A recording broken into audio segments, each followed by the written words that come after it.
स्वतंत्रता की रक्षा किस प्रकार की जाती है, आज हम इस विषय पर चर्चा करेंगे। राज्य में व्यक्ति की स्वतंत्रता को सुरक्षित बनाने के लिए कुछ रक्षा कवचों की व्यवस्था होनी बहुत जरूरी होती है। इसमें फर्स्ट है प्रजातंत्रीय शासन प्रणाली। कई तरह की शासन प्रणालियां होती हैं, जैसे निरंकुश राजतंत्र है, कुलीन तंत्र है, अधिनायक तंत्र है, प्रजातंत्र है। इसमें हम निरंकुश राजतंत्र की बात करते हैं तो निरंकुश राजतंत्र का अर्थ क्या है? एक व्यक्ति की स्वेच्छाचारी शक्तियों का शासन। माने सम्राट ने जो आदेश दे दिया उसके आगे नो अपील नो दलील। और सम्राट यदि अत्याचारी है तो वहां व्यक्ति के अधिकारों की रक्षा फिर किसी भी तरीके से नहीं हो सकती। और इसी तरह से कुलीन तंत्र कैसी शासन प्रणाली है? इसमें जो समाज के थोड़े से धनाढ्य लोग होते हैं उन्हीं का शासन होता है, तो वहां भी जो आम जनता है उसको कोई अधिकार नहीं दिए जाते।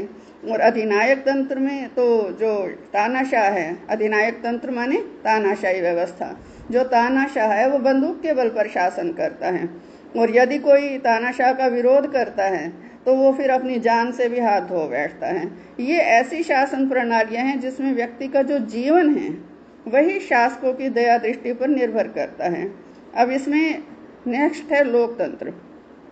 तो ऐसे में लोकतंत्रीय शासन प्रणाली ही एक ऐसी शासन प्रणाली है जिसमें व्यक्ति के जो अधिकार हैं वो काफी हद तक संभव होते हैं, क्योंकि लोकतंत्रीय शासन प्रणाली में जनता या तो खुद शासन कार्यों में सीधे भाग लेगी या अपने चुने हुए प्रतिनिधियों के माध्यम से भाग लेगी। तो जनता द्वारा जो निर्वाचित प्रतिनिधि हैं वो ऐसे कानूनों का निर्माण करते हैं जिससे कि जनता फिर आगे भी उन्हें अपने प्रतिनिधियों के रूप में निर्वाचित करती रहे। माने वो जनता के हितों का ध्यान रखते हैं। जनता की जो व्यक्तिगत स्वतंत्रता है उसको नष्ट करने का साहस वो नहीं करते। तो ऐसे में जो प्रजातंत्र है इसमें हम कह सकते हैं जो जनता है वो खुद अपने लिए ही कानून बनाती है अप्रत्यक्ष तरीके से, और अपने ही बनाए हुए कानूनों का पालन करती है। तो ऐसी शासन प्रणाली में जो व्यक्ति की स्वतंत्रता है वो नष्ट होने की कोई भी संभावना नहीं होती। नेक्स्ट है इसमें मौलिक अधिकारों की घोषणा। जनता की स्वतंत्रता की रक्षा के लिए जरूरी है कि हर देश का जो संविधान है वो अपने नागरिकों को मौलिक अधिकार दे। मौलिक अधिकारों का वर्णन संविधान में स्पष्ट रूप से वर्णित हो, और साथ ही साथ जो मौलिक अधिकार संविधान में वर्णित हैं केवल इतना ही पर्याप्त नहीं है कि मौलिक अधिकारों का उसमें वर्णन कर दिया, उसमें साथ ही साथ संवैधानिक उपचारों का जो अधिकार है वो भी वर्णित होना चाहिए कि यदि व्यक्ति के अधिकार छीन लिए जाते हैं तो व्यक्ति उन अधिकारों को वापस कैसे प्राप्त करेगा।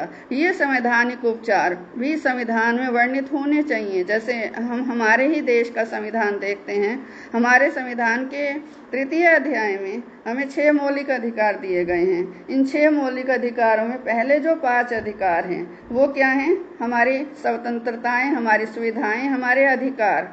और जो 6ठा मौलिक अधिकार है संवैधानिक उपचारों का अधिकार, उसमें 5 आदेश दिए गए हैं कि यदि किसी व्यक्ति के मौलिक अधिकार छीन लिए जाते हैं, व्यक्ति कानून की शरण लेता है, न्यायालय की शरण लेता है, तो न्यायालय उन 5 में से किसी एक अधिकार का उपयोग करके आदेश देकर जो पीड़ित व्यक्ति है, आदेश किसे देगा? छीनने वाले व्यक्ति को या छीनने वाली संस्था को जिसने व्यक्ति के मौलिक अधिकार छीने हैं, और जो पीड़ित व्यक्ति है उसको उसके मौलिक अधिकार वापस न्यायालय दिलवाएगा।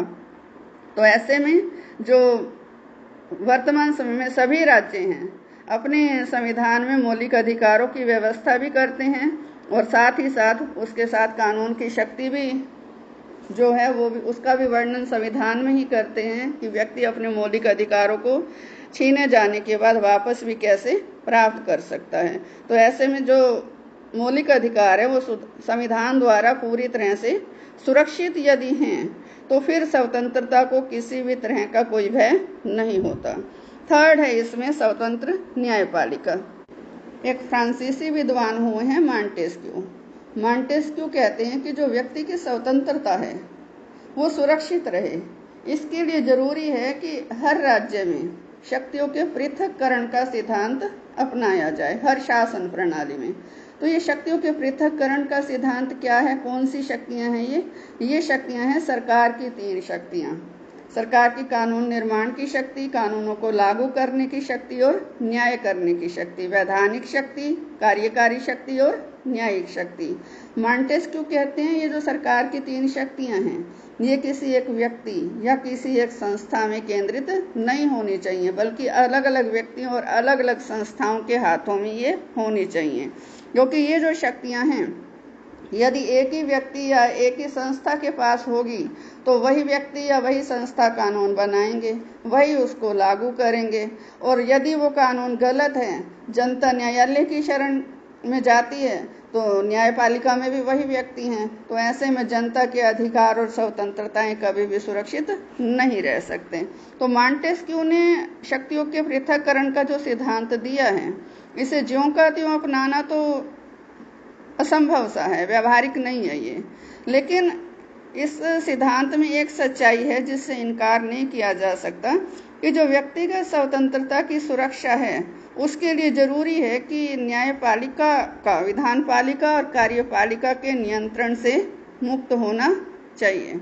माने जो न्यायपालिका है उस पर विधान पालिका का भी कोई नियंत्रण ना हो, कार्यपालिका का भी कोई नियंत्रण ना हो। न्यायपालिका के जो कार्य हैं उनमें इन दोनों का कोई हस्तक्षेप ना हो, क्योंकि एक स्वतंत्र और निष्पक्ष न्यायपालिका ही व्यक्ति के अधिकारों की रक्षा कर सकती है। विधान पालिका के पास कानून बनाने की शक्ति है, यदि कानून गलत है तो भी न्यायपालिका ही उसके लिए सही न्याय व्यवस्था व्यक्ति को प्रदान कर सकती है। यदि कार्यपालिका ने कानून को इस तरीके से लागू किया है कि व्यक्ति के जो अधिकार हैं वो छिन गए तो भी न्यायपालिका ही न्याय कर सकती है, व्यक्ति के अधिकारों की रक्षा कर सकती है। न्यायपालिका यदि स्वतंत्र नहीं होगी, राजनीतिक दबाव के अधीन होगी, तो जो न्यायाधीश है वो निष्पक्ष तरीके से न्याय नहीं कर पाएंगे। तो इसलिए बहुत जरूरी है कि विधान पालिका और कार्यपालिका का न्यायपालिका के कार्यों में हस्तक्षेप ना हो। नेक्स्ट है इसमें कानून का शासन।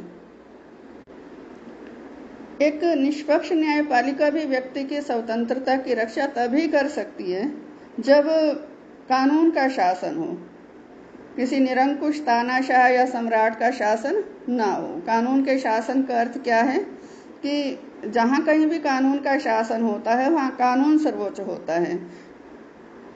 शासन प्रबंध कानून के उपबंधों के अनुसार ही चलाया जाता है। हर व्यक्ति कानून की दृष्टि में समान समझा जाता है। कानूनी पक्ष से किसी व्यक्ति से धर्म, जन्म, नस्ल, रंग, जाति किसी भी आधार पर कोई भेदभाव नहीं किया जाता। और वैसे तो जहां कानून होता है, जहां संविधान होता है, जिस देश में संविधान है, संविधान ही देश का सर्वोच्च कानून होता है। और जहां संविधान है तो कोई भी व्यक्ति, कोई भी संस्था, कोई भी पद संविधान से ऊपर नहीं होता है। जहां संविधान है माने वहां कानून का शासन है।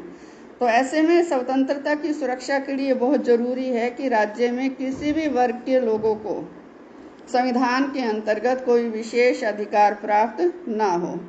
हर व्यक्ति को विकास करने के लिए समान अवसर प्रदान किए जाएं। और जो व्यक्ति की स्वतंत्रता है वो शासकों की प्रसन्नता पर नहीं बल्कि कानून पर निर्भर हो। शासक भी उसी कानून के अधीन हो जो कानून साधारण जनता पर लागू होता है। तो ऐसी स्थिति में जो व्यक्तिगत स्वतंत्रता है वो अवश्य ही सुरक्षित रहेगी। नेक्स्ट है इसमें शक्तियों का केंद्रीयकरण। स्वतंत्रता की रक्षा के लिए जो प्रशासन संबंधी शक्तियां हैं उनका विकेंद्रीयकरण होना अनिवार्य है। एक होता है केंद्रीयकरण और एक होता है विकेंद्रीयकरण। केंद्रीयकरण का अर्थ होता है कि जो शासन संबंधी समस्त शक्तियां हैं, जो प्रशासकीय शक्तियां हैं, वो एक ही सरकार में निहित हों। और विकेंद्रीयकरण का अर्थ होता है जो प्रशासकीय शक्तियां हैं वो विभिन्न सरकारों में बटी हुई हों। यदि शासन की समस्त शक्तियां एक ही स्थान पर केंद्रित कर दी जाएंगी, एक ही सरकार के हाथ में सारी शक्तियां होंगी, तो उससे क्या होगा, जो शासक है या जो सरकार है वो निरंकुश हो जाएगी, अत्याचारी हो जाएगी। इसलिए स्वतंत्रता की सुरक्षा के लिए जरूरी है कि जो शक्तियां हैं, प्रशासकीय शक्तियां, वो किसी एक व्यक्ति या संस्था के पास या एक सरकार के पास केंद्रित ना हो, बल्कि जहां तक संभव हो प्रशासकीय शक्तियों को केंद्रीय सरकार, प्रांतीय सरकार और स्थानीय सरकारों में विभाजित कर दिया जाए, बांट दिया जाए। जितना अधिक शक्तियों का विकेंद्रीकरण होगा, उतना ही अधिक जो व्यक्ति के अधिकार हैं, जो स्वतंत्रताएं हैं, वो सुरक्षित होंगे। जो स्वतंत्रता के अन्य रक्षा कवच हैं, उन पर हम कल चर्चा करेंगे। धन्यवाद।